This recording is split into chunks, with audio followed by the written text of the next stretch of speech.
Hey, it's Norm from Tested.com, and I'm here with Wes Fenlon, one of our feature writers.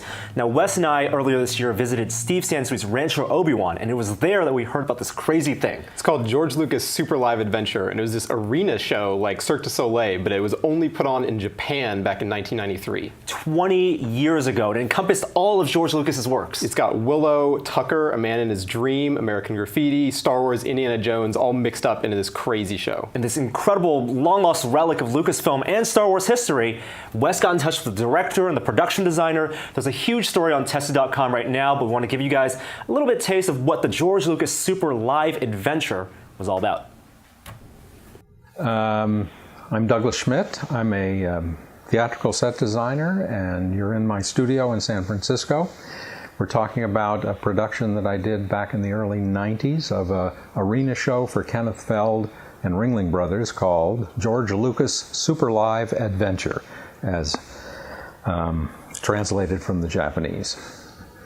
And the concept was to make a gigantic arena show based on the plot lines of his films and combine them all together into a big spectacular event. It was produced by the Japanese contingent that sponsored the thing in Japan, but Kenneth Feld, Ringling Brothers put it together. The Lucas people came to him and said, the 20th anniversary of Lucasfilm is going to happen in 2 years, and we want to do something for George and to celebrate it. And Kenneth said, well, what do you want to do? And they said, no. He said, why don't you do a show, an arena show? And they said, sure. So that's sort of how Kenneth got it. And then he brought me in. And he said, okay, we're going to go up there and visit. And the producers are going to be, the investors are all Japanese television companies. Yes, Star Wars was a big deal. More to the point, George Lucas was a big deal. At the time, he was the spokesperson for Panasonic. Something that we knew nothing of here in America, but he was a very popular, iconic figure. As well, the show's got to be an arena show, and the show has to be 2 acts, and it has to involve the audience. He said, great, create it. So that's what I did. I set out to figure out a way to come up with a plot line that would allow us to go through all the films. And the films we had were Willow, Tucker, the Indy trilogy, and American Graffiti, and Star Wars. And the device that the author, Robert Sganaway, used was to pick a kid out of the audience and with the who was in fact a performer, but it was to seem like it was a random choice. And because of various plot contrivances, she was told that in order to save the universe, she had to do certain things, go through certain trials. Then, once the script was settled on, it was translated by the Japanese. The American cast rehearsed in English. It was a playback, so it was recorded. So actually, while we were working on it we rehearsed for, 6 or 8 weeks in North Carolina at an empty arena that Kenneth found. We would read the lines live. I had a few assistants who were around, and they'd read the dialogue, and the writer was there. And that way we could adjust the dialogue, so that way the script could evolve before we then recorded it in Japanese. The great thing was we got to use all the actors that actually were Indiana Jones and Han Solo and Darth Vader, and when the films were released in Japan. So the voices the Japanese audience heard were the voices they knew from the films.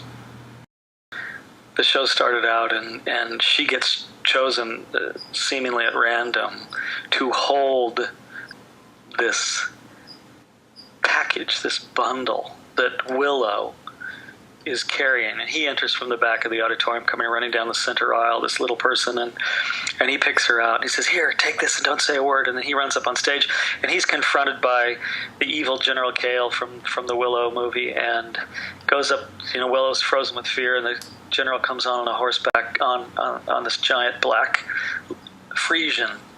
Beautiful Frisian horse, Belgian horse, and climbs down, takes out his broadsword, and chops Willow in two, and he ends up with only a cloak. And it was a great effect. He gets back on his horse and rides off, and Willow's discovered out in the house. He goes over here, and he runs, and he grabs a girl, pulls her out, and brings her up on stage, and she's got a baby, and that's the baby that the evil queen and Willow wants.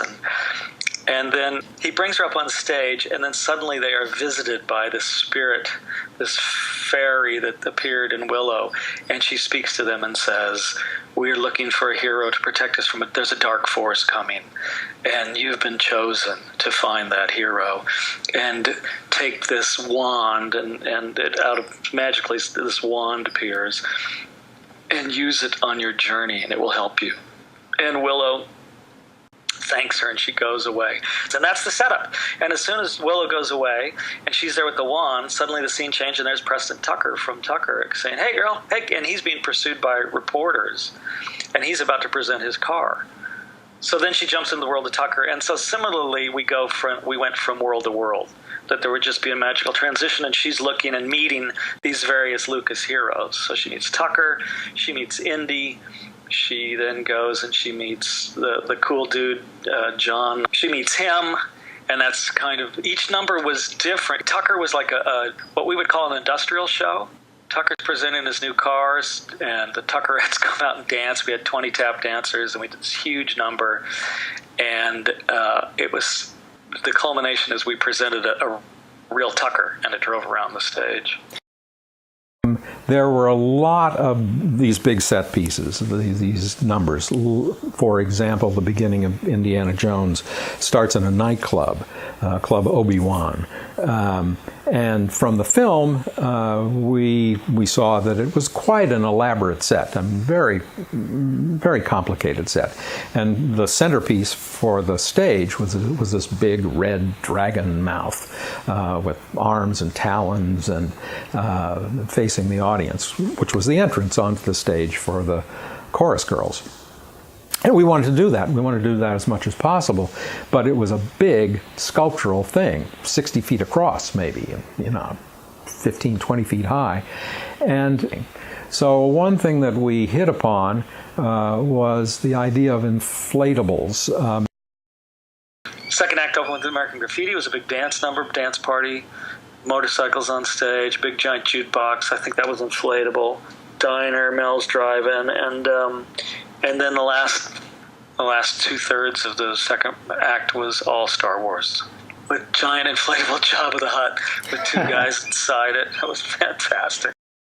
With the lasers, the lightsabers, of course. Then it was a cable. Luke had to hold a cable, and Darth, which was black. The scenes were very dark. We actually used laser, contained within a tube for them to sword fight with. And that looked very cool because it was brighter than any kind of light you can make. All those things were not off the shelf, none of that stuff. The budget for lasers was outrageous. The pyro, the stunt rigging, and scenic, the costume, great costume design. And the construction, Kenneth's resources, both to move stuff, to get stuff from one place to the other, to hit a prop shop that could make anything. This guy was a genius. He created and built all the Stormtrooper stuff, Darth Vader, C-3POs, and R2-D2s. It was amazing. It was a nerd's heaven, nerd's paradise. It really was. You still kept the poster for entertainment, nostalgia? All of the above. I always thought it was very kind of amusing to see all of these disparate characters jammed together on one poster. It makes really no sense at all.